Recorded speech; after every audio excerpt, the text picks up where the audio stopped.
अस्सलाम वालेकुम, मैं हूं फ़खर दुरानी और आप देख रहे हैं फैक्ट चेक पाकिस्तान। आज 3 मौज़ूआत के ऊपर बात करेंगे। पहले नंबर पे बात करेंगे कि अगले 2 माह अहम है, इसमें असम्बलियाँ तहलील हो सकती हैं और एक लंबे अरसे के लिए निगरान टेक्नोक्रेट्स पर मुश्तमिल कोई सेटअप आ सकता है या हुकूमत आ सकती है। क्या ये मुमकिन है और क्या ये इस हवाले से कोई बातचीत चल रही है या कोई इस तरह की कोई पॉसिबिलिटीज हैं या नहीं है, इसके ऊपर तफसील से बात करेंगे। दूसरे नंबर पे हम बात करेंगे जस्टिस मंसूर अली शाह ने बाकायदा अब ये इशारे देना शुरू कर दिए हैं और इंडिकेट करना शुरू कर दिए हैं कि वो बिल्कुल तैयार हैं नेक्स्ट जो चीफ जस्टिस बनने के लिए, और इस ओहदे के लिए उन्होंने बाकायदा से अब अपना होमवर्क मुकम्मल कर लिया है। वो क्या इंडिकेशन दे रहे हैं और क्या इशारे दे रहे हैं, इस पे भी बात करेंगे। और तीसरे नंबर पे हम बात करेंगे इमरान खान ने पीटीआई के तमाम जो रूपोश रहनुमा थे उनको बाहर निकलने, अवाम को लीड करने और जो एहतजाज और एहतजाजी मुजाहरे हैं उनको लीड करने के हवाले से अहकाम जारी कर दिए हैं। सब लोगों को कहा है, रूपोश रहनुमाओं को सिवाय एक मुराद सईद के। उसकी वजह क्या है, इस पे भी तफसील से बात करेंगे। सबसे पहले हम बात कर लेते हैं कि क्या वाकई अगले 2 माह अहम हैं और कोई असम्बलियाँ तहलील हो सकती हैं और इसके नतीजे में कोई एक लंबे अरसे के लिए कोई टेक्नोक्रेट्स के ऊपर मुश्तमिल निगरान हुकूमत आ सकती है। तो इस हवाले से यहाँ जो इक़्तिदार के ऐवान हैं या राहदारियाँ हैं, इसमें बिल्कुल बातें इस तरह की चल रही हैं कि जो अगले 2 माह हैं इसमें ये बाकायदा तौर पर प्लानिंग कर ली गई है कि अदलिया के ज़रिए ही ये जो मौजूदा हुकूमत है उसका खात्मा किया जा सकता है और फिर उसकी जगह पे पीटीआई को लाया जा सकता है हुकूमत के लिए। लेकिन ये क्योंकि पीटीआई को नहीं आने दिया जाएगा तो इस सूरत में असम्बलियाँ तहलील करके एक निगरान हुकूमत, टेक्नोक्रेट्स के ऊपर मुश्तमिल एक निगरान हुकूमत आ सकती है जो कि एक लंबे अरसे के लिए चलेगी। इस पे पहले जो है वो इक़्तिदार की राहदारियों में कुछ लोग इस तरह की बातें कर रहे थे, लेकिन अब सियासतदानों ने भी इस हवाले से बयानात देना और अपने खदशात का इजहार करना शुरू कर दिया है। एक नया जो इस पे जो एक खदशे का इजहार किया गया वो पीपल्स पार्टी के एक रहनुमा है मंजूर वसान। वो ये कहते हैं कि अगले 2 माह में ये जो मौजूदा हुकूमत है वो ख़त्म हो जाएगी, एक निगरान हुकूमत आ जाएगी और अदलिया जो है वो तमाम तर जो मामलात पे हावी रहेगी। ये वही बातें हैं जो पीपल्स पार्टी एक मफरूज़ा बयान कर रही है कि जस्टिस मंसूर अली शाह के आते ही जो ये इलेक्शन धांधली वाला केस है वो चलेगा और उसके बाद जो पीटीआई की तरफ से एक जो मामला उठाया जाता है कि उनको 80 नशिस्तें महरूम किया गया 80 नशिस्तों से, और ये जो इत्तेहादी जमातें हैं इनको दी गई हैं, तो ये वापस करेंगे जस्टिस मंसूर अली शाह और ऑटोमेटिकली पीटीआई की हुकूमत आएगी और फिर इमरान खान बाहर आ जाएंगे। तो इस हवाले से वो कहते हैं कि बाकायदा होमवर्क कर लिया गया है, जो एक ऑलरेडी इलेक्शन के हवाले से जो पीटीआई की तरफ से पहले ही पिटीशन दायर हो चुकी है सुप्रीम कोर्ट में। बस ये जस्टिस काजी फायज ईसा की रिटायरमेंट का इंतजार है और उसके बाद ये टेकअप होगा और फिर जो है वो यक हालात बदल जाएंगे।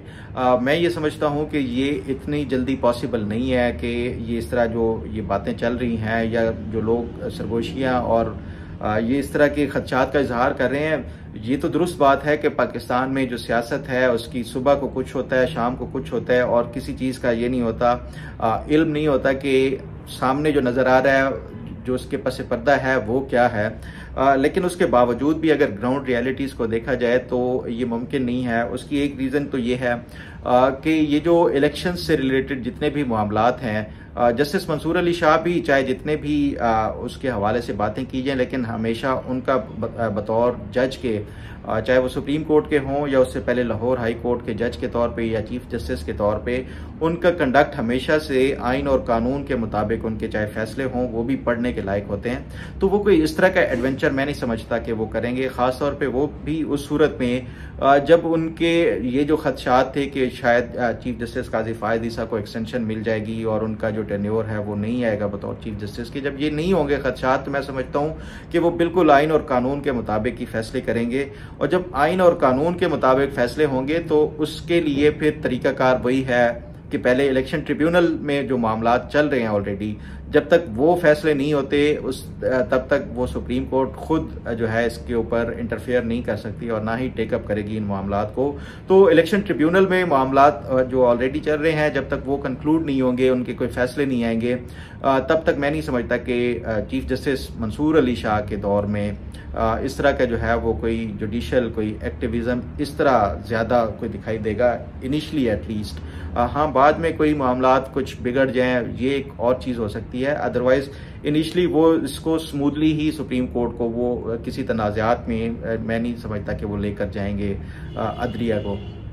तो ये पॉसिबल मुझे नहीं लगता कि ये इतनी जल्दी कोई मामला 2-4 महीने में वो हो सकें। ताहम ये भी एक कहा जाता है कि इस टाइम जो मौजूदा इस्टेब्लिशमेंट है, जनरल आसिम मुनीर और उसके साथ साथ जो वज़ीर आज़म शहबाज शरीफ हैं, वो सेम पेज के ऊपर हैं। सेम पेज पे तो माजी में जनरल बाजवा और इमरान खान भी थे। ये सेम पेज फटते हुए देर नहीं लगती, लेकिन अगर ये मौजूदा हुकूमत कोई परफॉर्म कर गई मईशत के हवाले से और लोगों को रिलीफ मिलना थोड़ा सा शुरू हो गया, तो मैं नहीं समझता कि ये इतनी जल्दी इस हुकूमत का कोई खात्मा होगा। ये काफ़ी अरसे तक आगे चल सकती है। तो मैं ये समझता हूँ कि ये जो खदशात हैं या ये जो इस तरह की सरगोशियाँ चल रही हैं, ये जस्ट रूमर्स ही हैं। इस पे कोई इस तरह का मैं नहीं समझता कि कोई बड़ा एडवेंचर अगले चंद माह में होने जा रहा है। इस पे भी मजीद कोई अगर पेशरफ्त हुई तो आपके साथ ज़रूर शेयर करूँगा। बात कर लेते हैं जस्टिस मंसूर अली शाह के हवाले से कि वो इंडिकेट करना अब शुरू कर दिया, उन्होंने बाकायदा तौर पे इशारे देना शुरू कर दिया है कि वो रेडी हैं चीफ जस्टिस का ओहदा संभालने के हवाले से, और इस हवाले से उन्होंने अपना होमवर्क मुकम्मल कर लिया है। अगर उसकी मैं बताऊं कि वो पिछले कुछ अरसे से ये इस तरह के कैसे इंडिकेट कर रहे हैं और इशारे दे रहे हैं। मैंने जब ये मई में दुबई लीक्स के ऊपर काम किया था तो जस्टिस मंसूर अली शाह का नाम भी दुबई लीक्स में आया था। मैंने उनसे रब्ता किया था और उनका मौक़िफ़ लेने के लिए, तो उस पर उन्होंने बाकायदा तौर पे वो पूरा अपना मौक़िफ़ दिया कि दुबई लीक्स में जो उनका नाम आया है, उन्होंने एक प्रॉपर्टी ख़रीदने की वो की थी ऑफ प्लान, यानी इंस्टॉलमेंट के ऊपर कुछ इंस्टॉलमेंट्स दी थी, लेकिन फिर वो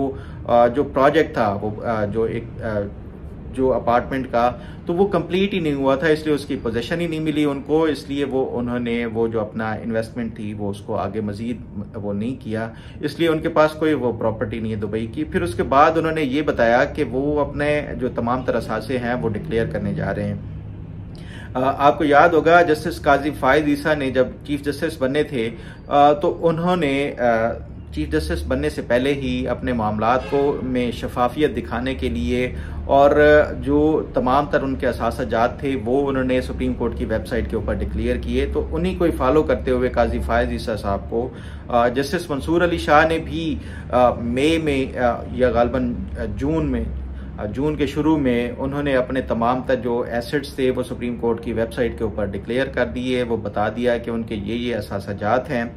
तो वो एक तो ये इंडिकेट कर रहे थे जिस तरह काजी फायद ईसा साहब ने किया कि वो भी इसी तरह अब चीफ जस्टिस बनने के जा रहे हैं, तो इसलिए अपने मामलात में वो शिफाफियत दिखा रहे थे। दूसरा, वो फिर कुछ अरसे से मुख्तलिफ जो मीटिंग्स कर रहे हैं, वो वकला बॉडीज़ के साथ मीटिंग्स कर रहे हैं, वो पाकिस्तान लॉ कमीशन की जो है वो मामलात के हवाले से वो भी मीटिंग्स कर रहे हैं। फिर अब जो है इंटर प्रोविंशियल बार काउंसिल्स की जो है वो मीटिंग हुई, उसमें भी उन्होंने ब्रीफिंग और फिर उसके साथ साथ अपना जो लाहे अमल है मुस्तकबिल का वो बताया कि वो क्या जो पेंडेंसी है उसको ख़त्म कैसे करना चाहते हैं, जो आम साइलिन हैं उनको कैसे रिलीफ देना चाहते हैं। इस हवाले से वो कहते हैं कि 6 माह जो है वो 6 माह का रोस्टर बाकायदा जारी करेंगे केसेस के हवाले से। तो ये पेंडेंसी के हवाले से वो अपने जो है वो आगे का लाहे अमल दे चुके हैं। ये इस तरह के बाकी जितने हैं, तो उससे ये जो है मुझे बड़ा हैरानगी होती है अपने उन सहाफ़ी दोस्तों के ऊपर जो अभी तक जस्टिस काजी फायद ईसा के खिलाफ प्रोपेगेंडा और झूठ के ऊपर अपनी प्रोपेगेंडा कर रहे हैं। पता नहीं जाती बुक्स है या क्या है, उसकी बुनियाद के ऊपर वो अभी भी ये इस तरह के झूठे इल्जामात लगा रहे हैं कि काजी फायद ईसा अभी तक एक्सटेंशन लेने के चक्रों में है। हालांकि वो पहले 2 बार ये बाकायदा हुकूमत को कन्वे कर चुके हैं एक अटॉर्नी जनरल के ज़रिए कि वो इंटरेस्टेड नहीं है आगे एक्सटेंशन के, और फिर उन्होंने जुडिशल कमीशन में भी ये बताया कि वो कोई एक्सटेंशन नहीं ले रहे। उसके बावजूद भी, और ये जजेस भी जानते हैं कि वो कोई एक्सटेंशन नहीं ले रहे, इसीलिए जस्टिस मंसूर अली शाह अपना होमवर्क कर रहे हैं। लोगों जो मुतल्लिका हैं बॉडीज़ हैं या उनके साथ मुलाकातें कर रहे हैं, अपना लाया अमल दे रहे हैं, उसके बावजूद भी ये कुछ सहाफ़ी अजीब किस्म के प्रोपेगेंडा कर रहे हैं। बहरहाल ये अल्लाह ताला उनको हिदायत दे। ऐसा मैं जो जस्टिस मंसूर अली शाह का भी देखा है पिछले चंद माह का जो कंडक्ट, उससे क्लियर हो गया है कि वो इस तरह का कोई जो है काजी फायज से इरादा नहीं रखते। इस पे भी मजीद जो आप कोई अपडेट या पेशरफ्त हुई तो आपके साथ ज़रूर शेयर करूंगा। बात कर लेते हैं इमरान खान ने। पहले तो आपको आपके नॉलेज में होगा कि कल एक बड़ा अहम बयान चला इमरान खान की तरफ से कि वो 9 मई के जो वीडियोस हैं या सीसीटीवी फुटेजेस दिखा दें, अगर उनके लोग मुलविस हुए तो वो माफ़ी मांगने के लिए तैयार हैं। इस पे काफ़ी जो है वो कल से सोशल मीडिया और मीडिया के ऊपर बहस चली कि इमरान खान तो बिल्कुल अब तैयार हो चुके हैं और शायद हथियार डाल चुके हैं। तो पीटीआई के जो रहनुमा हैं, फिर वर्कर्स हैं, उन्होंने इसका दिफा किया कि इमरान खान ने ऐसा कुछ नहीं कहा और ना ही वो माफ़ी मांगने के लिए तैयार हैं। जबकि मैं अब भी यही समझता हूँ कि इमरान खान को मौका मिलने की देर है। अगर इस्टेब्लिशमेंट की तरफ से ये हामी भर ली जाए कि उनके जो है वो माफ़ी कबूल कर ली जाएगी तो इमरान खान फ़ौरन ही माफ़ी मांग लेंगे, बिल्कुल देर नहीं लगाएंगे। क्योंकि इमरान खान हमेशा से ही मौका परस्त, और ये इस हवाले से वो मैं समझता हूँ कि अगर उनको ये थोड़ा सा भी आगे यकीन दहानी कि अब इस्टेब्लिशमेंट उनको माफ़ कर देगी तो वो बिल्कुल माफ़ी मांगेंगे। बहरहाल इस पे इमरान खान ने अब कल एक और जो है वो अपने जो रूपोश रहनुमा हैं पीटीआई के, उनको अहकाम जारी किए हैं कि वो सामने आ जाएं, पब्लिक को लीड करें, जलसे जुलूसों को लीड करें। और इस हवाले से उन्होंने कल पंजाब के जो है हमाद अजहर, उसको अहकाम जारी किए हैं कि वो अब आके पार्टी के जो पंजाब चैप्टर है उसको लीड करें और 13 अगस्त को जो जितने भी जलसे जुलूस हों पार्टी के वो उनको लीड करके और ये आगे पार्टी के जो एहतजाजी एक वो लाएअमल है उसको आगे बढ़ाएं।